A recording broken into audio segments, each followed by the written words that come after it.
Hello again, guys. I'm sorry it's been a little while since I've made a video. Um, Still a little bit conflicted. Don't know exactly what to talk about or what you guys still want to hear about. Um, but I was inspired today, and so I want to kind of tell you why and how. Now, for those of you who are brand new, um, my name is Crystal. I have been telling the real life story of the Christina character from the Crank books because the stories were based on my life. And I've gone over my whole story, and I'm kind of continuing as far as like current and what I'm going through now, and what my life's about now. So anyways, I apologize, guys. It's been so long. Again, I don't want to just be talking drivel stuff that's not interesting or you don't want to hear. I also apologize about the video quality today. I had to use my webcam instead of like my built-in webcam instead of my better camera, because for some reason it didn't want to work, and I don't know about these things, and I'm on my own today, so here I am improvising. Yay! Okay. So anyways, I was just kind of thinking about how,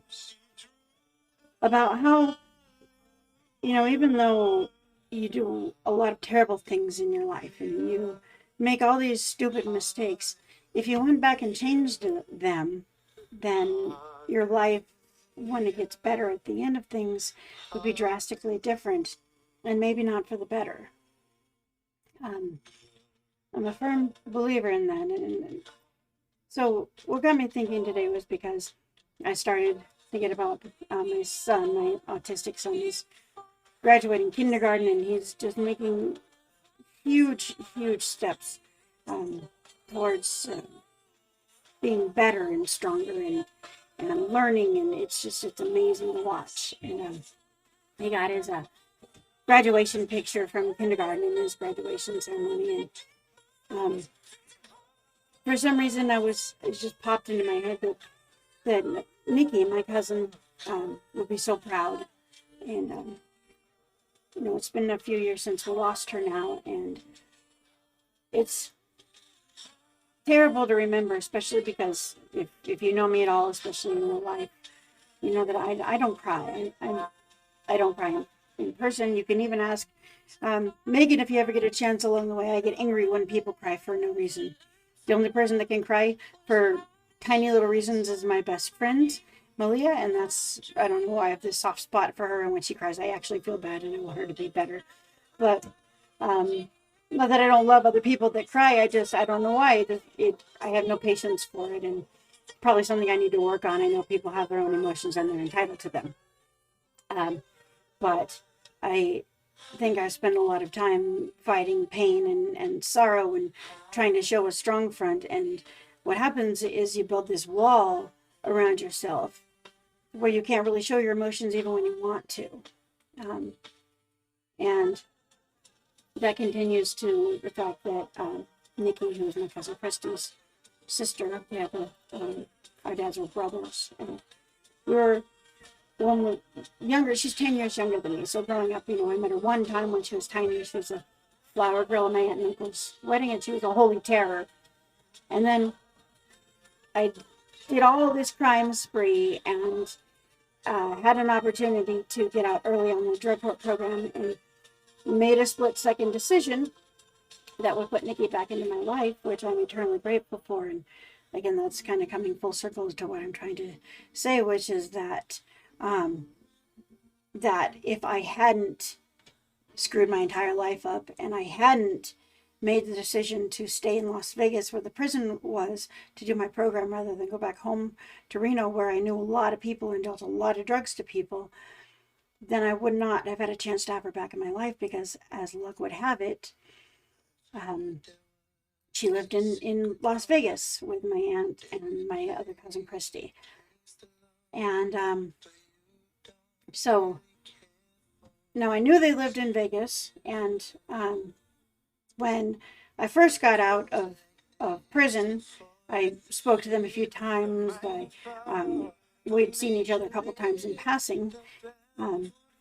But believe it or not, it was my relapse that reconnected us as a family, and a lot more permanently. Because when I relapsed and I went to jail about almost 10 years ago, when I got out, just a weird sequence of coincidental events led us to an apartment complex. It was my just a studio apartment, but it was my first apartment out of jail, so I was pretty proud of it. And one day I was up on the third floor and I looked straight down and I saw a car I didn't recognize talking to the neighbor directly below us. And the driver put her arm out the window, and she had Nikki's tattoo on her arm. And so we started yelling. And it turns out, just coincidentally, in this weird sequence of the universe, my cousin Christy lived in the apartment directly below us on the first floor. And that one little day was enough to put them all back in my life. And I'm forever grateful for it. So again, sometimes, you get rewarded for correcting your terrible mistakes. And that's something I want to point out for those of you who have lost hope, who have decided that it's not worth going back, that everybody's going to hate you, that they're not going to give you a chance, that they won't see you the same as they used to.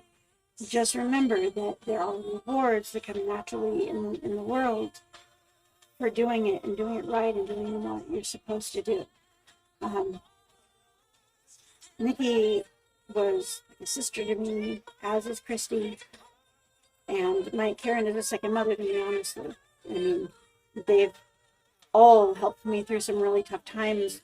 They have helped bail me out of situations emotionally and monetarily many times. And I like to think and hope that I've done the same for them, but they're very, very important to me. And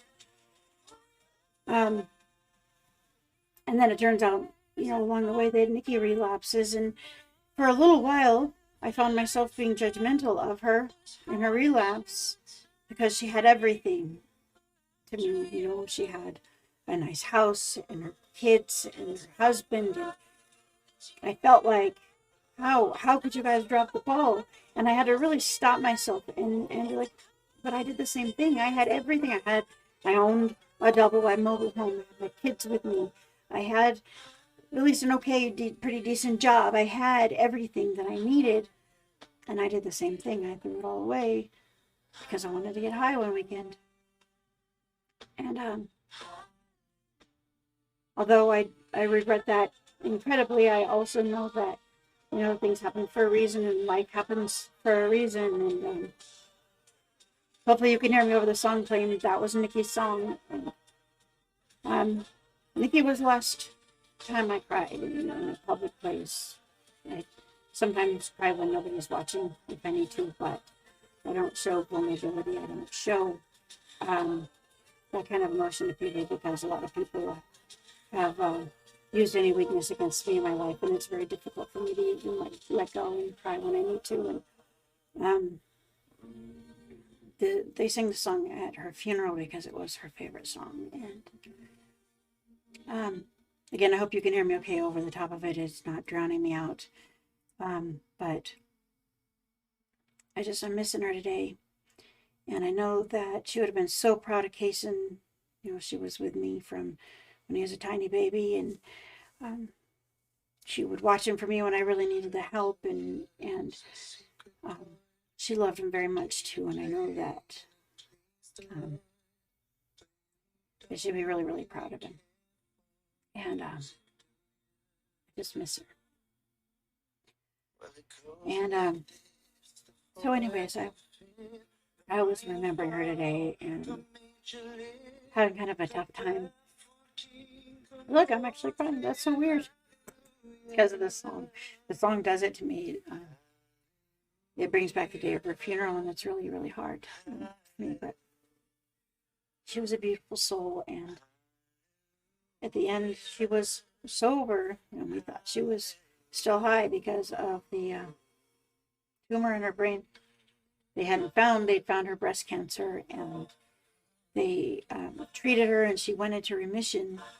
but there was some lymphoma which was supposedly also in remission, and they never found the tumor in her brain, and it ended up taking over. And I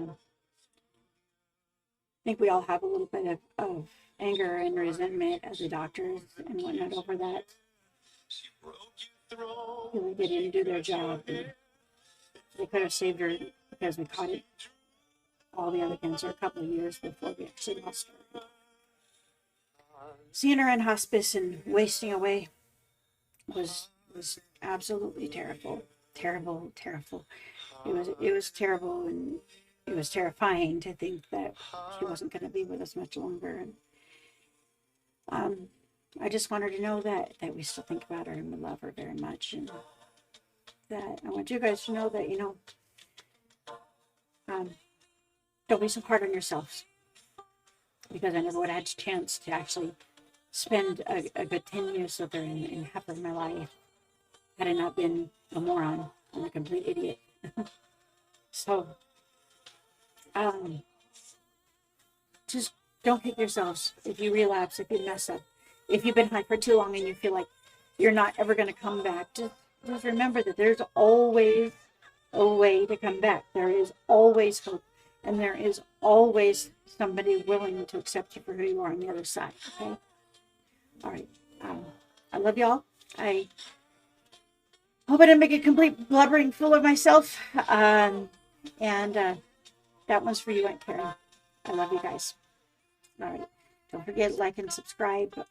If you haven't seen the rest of my story, they're all in order. So if you guys have any other thoughts, anything that you want me to talk about, please feel free to private message me on Facebook or Instagram.